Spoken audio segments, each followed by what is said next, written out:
আগামী ৩ দিনের মধ্যে সাবেক রাষ্ট্রপতি আব্দুল হামিদ শাহ গণহত্যার কুশীলবদের দেশত্যাগে সহায়তাকারীদের গ্রেপ্তারের দাবি ইনকিলাব মঞ্চের।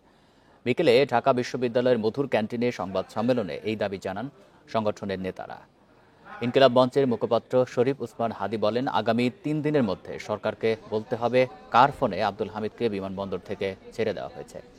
রাষ্ট্রপতি মোহাম্মদ শাহাবুদ্দিনের অফিস থেকে ফোন পেয়েই সাবেক রাষ্ট্রপতি আব্দুল হামিদকে ছেড়ে দেওয়া হয়েছে দাবি করে তিনি বলেন, গণহত্যার কুশীলবদের দেশত্যাগে সহযোগিতা করা হচ্ছে, যা জুলাই শহীদদের সাথে প্রতারণা।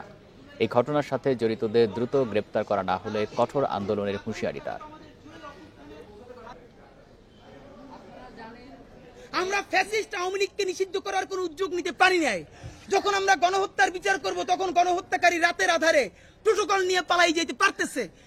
তখন এই চেয়ারে বসে থাকার ন্যূনতম বৈধতা আমাদের নাই। আমাদের জনগণ আমাদেরকে এই জন্য ক্ষমতায় পাঠায় নাই।